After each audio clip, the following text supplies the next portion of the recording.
Thanks for your presence here, and I appreciate your posture of attention. I'll just share something of my practice and my dharma for a few minutes here, in the hopes of inspiring you, encouraging you in your practice. I'll invite Dogen in. I have some things from Dogen in the talk at some point, I think.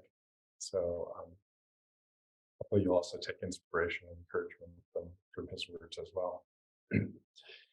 So what I'd like to talk about is this the stories we tell ourselves about ourselves and how to practice with that. And so I have a question to start off.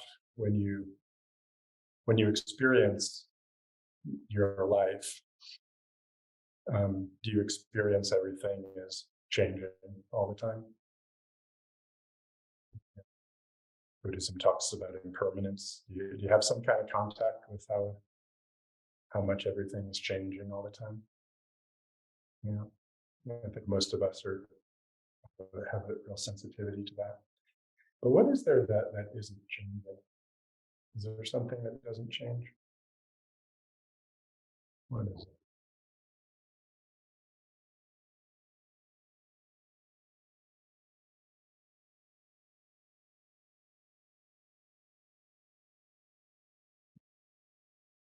Me. The me. That's living the life. That's having the experiences. And most of us, really just have a strong sense of the essential continuity of ourselves. You're born at a certain time, you have memories of your youth, you went through years, career, relationships, whatever it is. That was you, wasn't it? Right? We have a notion of our biography, and there's something real, something true about that. As much as we read teachings that tell us there's no essential fixed self, which is right at the heart of Buddhism.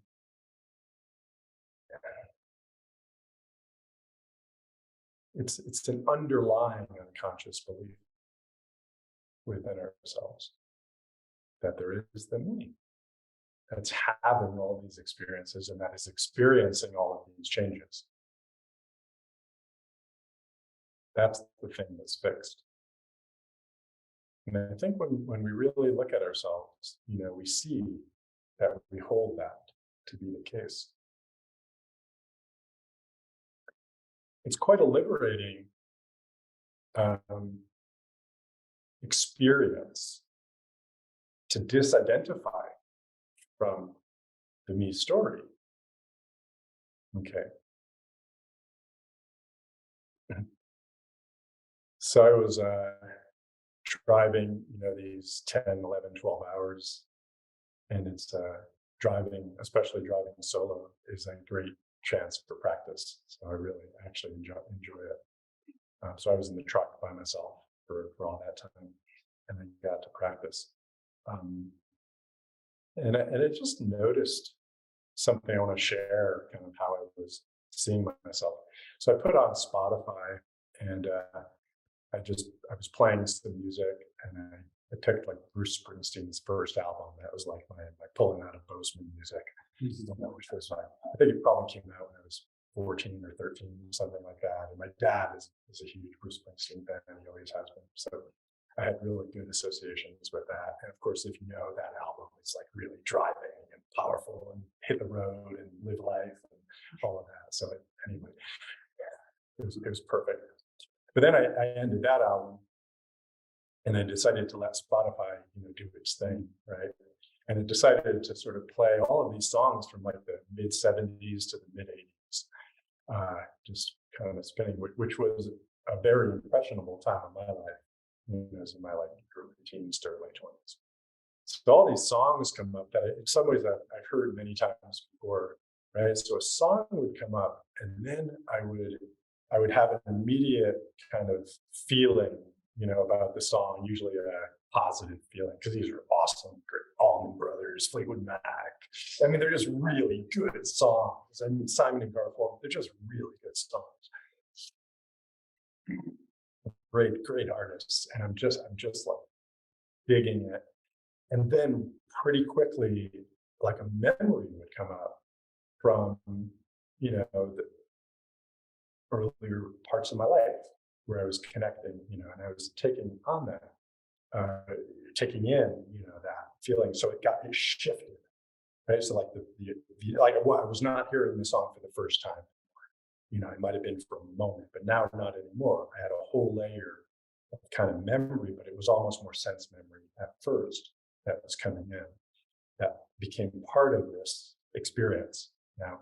And then I noticed that I would start to have more of like a reportorial kind of thing would come in. Like I remember certain things that I did, or certain people I was with, or situations that I was experiencing. It wasn't necessarily while I was listening to that song. It was just from that part of my life, right? And then I started like criticizing myself. Like I'd be like, oh man, there's that mistake you made, or there's that thing you shouldn't have said to that person. It was fucking 40 years ago, god damn it. And it was like pretty harsh. Like it was pretty negative self-talk that would kick in. And there would be a whole layer of that. And then of course, like the big things that I did, the hurt I caused to an old partner back then, or like a mistake in judgment that I made that I've kind of always criticized myself for, that would come in, and kind of hang with me for a while. And I just watched this drama unfolding. And I had to laugh, and I just had this witness because I was practicing with it. I just had this just like, wow, look at what's going on here. Look at what's going on here. Within a matter of seconds and maybe a little bit longer, this whole drama kind of unfolded in my body and in my mind. And it was all the Paul story. It was all the Paul story. The good stuff, the bad stuff, the judgments, the this happened for this reason, all that stuff. It was all this Paul story stuff. And I was able to, just I would watch myself kind of go into it, and then I would just like look at myself. Just, oh wow, look at that. I can't even say I pulled myself out of it, because I didn't even pull myself out of it. I had the awareness of what I was doing. So just in a sense, it was just a shift of awareness to say, oh, that's happening with it. And unquestionably, it was, oh, I'm doing this all the time, and putting everything into this context of this story. Perhaps you feel this way too. Coming here today, it's in the context of, oh, I come here every week, and now I'm coming to the sitting, and this is what happens, and this is how I feel. And there's a little variability. But the story, it's extra, and it really gets in the way of the immediacy of the experience. That's where the Buddhist teachings about suffering come in, because it's this interruption of our immediate experience, adding the stuff that keeps us from being fully responsive and fully connected with what's going on. This is what the Buddha says: ignorance is the most difficult to work with of the three poisons: greed, anger, or hostility, and ignorance. So it's this ignorance of our true nature, that we are not a fixed self.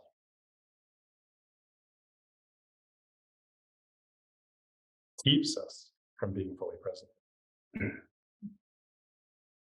We can work with greed because you can sort of notice when you're greedy and craving, and you can kind of turn that into generosity. There's something to work with there. You notice yourself, you're craving like that. And the same thing with hostility or ill will. can notice when we're manifesting that, when it's arising in our bodies. And then we can say, oh, I want to work with this more mindfully, more compassionately. And we can do that, and we can turn anger into compassion. Same way we can turn greed into generosity. But ignorance is like, you don't know you're ignorant. That's the whole essence of ignorance, is you don't know, you're not aware. Right?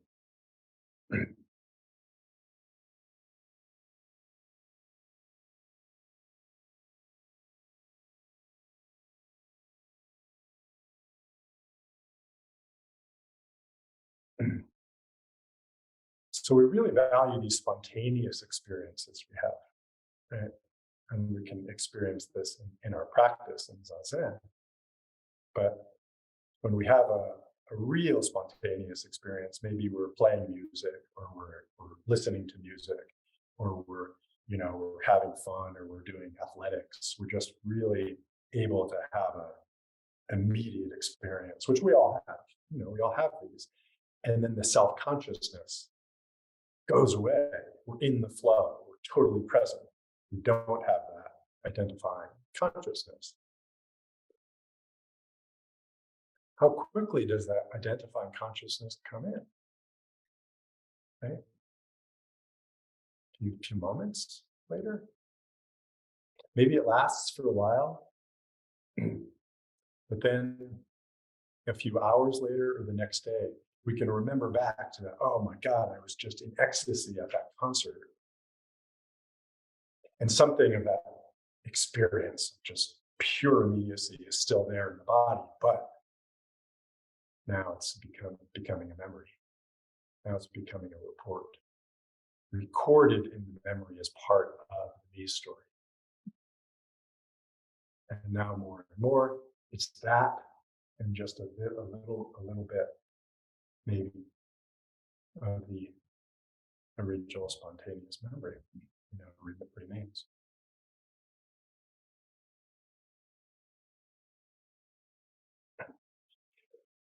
When we cultivate the mind of samadhi in Zazen, we experience our memories differently. And those of you who have done extended retreats might have experienced this. It's wonderful. As you do long meditation, we talk about being in the moment. That doesn't mean that memories don't come in, because memories are part of this body mind that we have. So my experience, and I'm sure I know this is the experience of others, waves of really deep, profound memory can come in from different parts of my life, even going way back. But it's me. I mean, it's it's not me, Paul. It's this being. It's like fully present in consciousness. The sensory qualities are extremely vivid. Okay, it's as if I'm there. It's not that memory of, oh, that happened, which is this kind of journalistic report in words and images that's being tracked in the mind. It's almost as if I'm right there, but it's not like I'm deluded. I'm fully present in my environment at the same time as that time in my life, or that incident in my life, and whatever is arising. It is co-present. I'm in there, I'm in the past, and I'm in the present at the same time. They're both coexisting.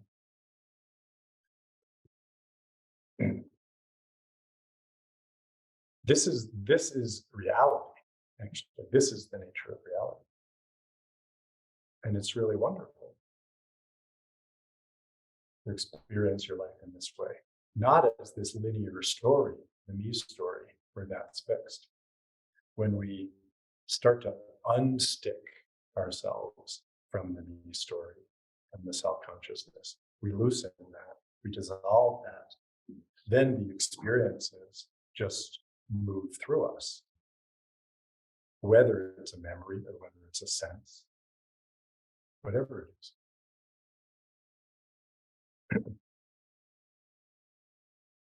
Dogen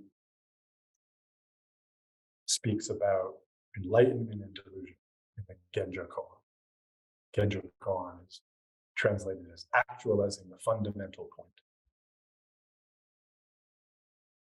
Fundamental point is that your life is the life of the Buddha, and you are living an awakened life right now. And there's only one difference between enlightenment and delusion. He says to carry yourself forward and experience myriad things is, I need my light to come back, is delusion. That myriad things come forth and experience themselves is awakening or enlightenment. Carry yourself forward and experience myriad things. That's what we were talking about. For there's always that me that's having the experiences, experiencing this changing world. The me is not changing. But when we can really appreciate, let go of, dissolve that fixed self, and then to be the myriad arisings of things, phenomena, and allow them to come forth and experience themselves, that's awakening. That's enlightenment.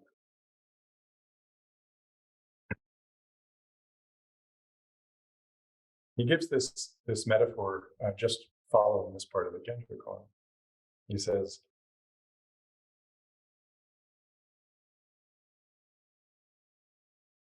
I'm going to jump down here.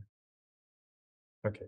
When you first seek Dharma, you imagine you are far away from its environs, well, looking for enlightenment, or looking for something special or different than our everyday experience. We go looking for it. But Dharma is already correctly transmitted. You are immediately your original self.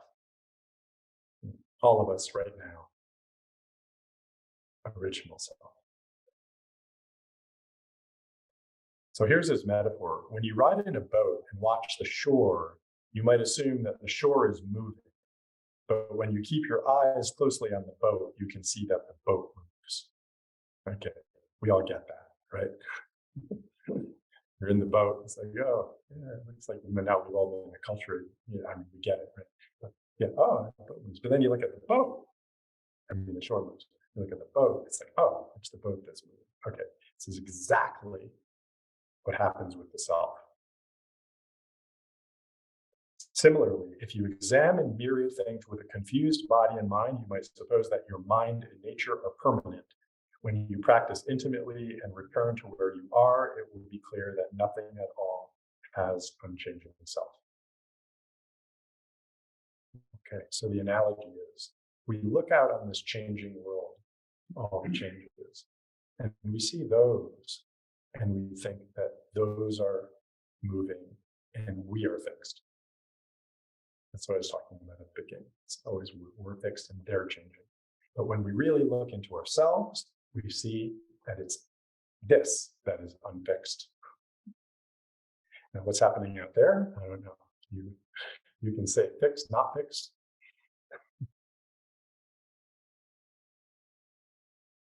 But this is the fundamental point, is to recognize the non-fixity of this self. Ever-changingness. Nothing has an unchanging self.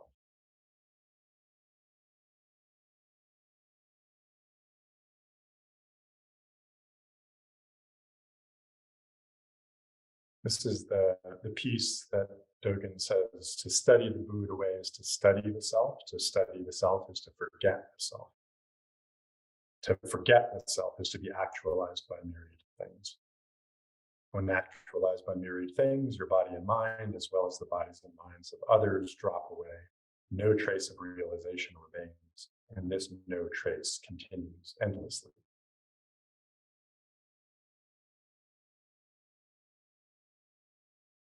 Study the self is to forget the self. Forget the self. So I started talking about memories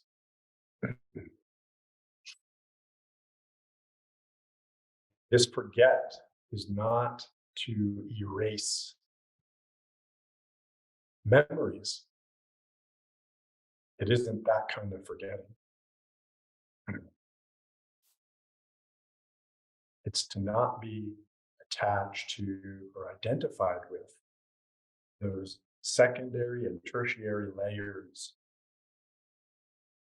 that constitute the self-consciousness that continually reinforces and reaffirms the essential continuity of the self. Not to be attached to those layers of self-consciousness that do that. That's what the forgetting is. And Zazen is the practice of doing this. Return again and again and again to the primary experience, the primary body-mind experience again and again and again. Notice when those thought streams go. Notice when they're there. And just return again, again, and again. And then the release that happens when that glimpse or letting go of that identification, you can't force that. You can't make that happen. This is just a practice that has been proven through experience by thousands, hundreds of thousands of people over the millennia, that doing this creates the conditions for this dropping, this glimpse, the self-consciousness, the self-clinging releases. You can't do that, but it happens with practice, with just wholehearted practice. And just put yourself wholly into it with love and with diligence and with attention.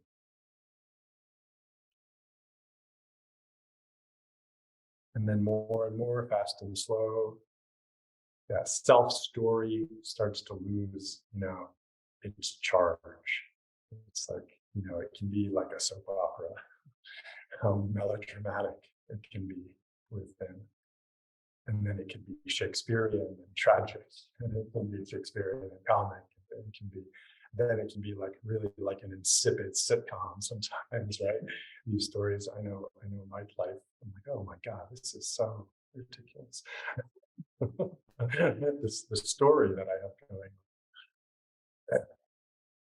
Sometimes maybe the insipid stuff is good because you're like, no, this can't be.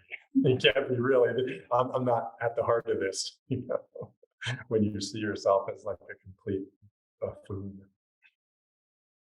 Like if you're really a buffoon, that's great.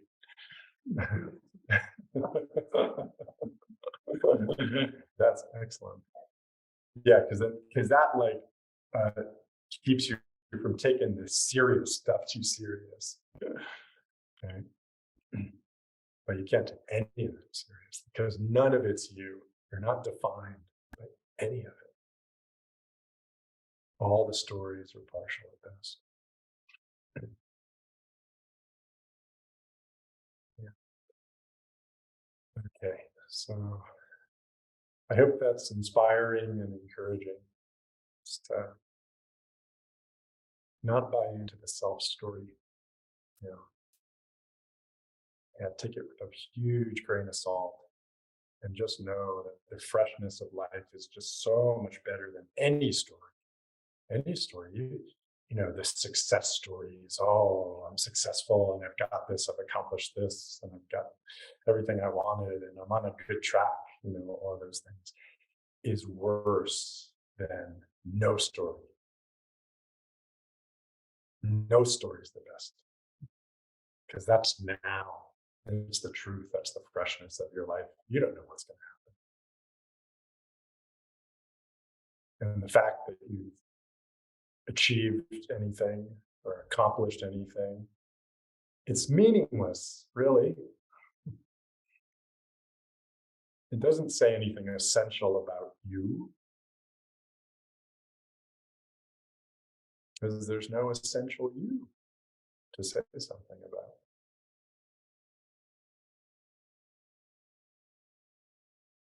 Yeah, so we live in freedom. You enjoy your practice.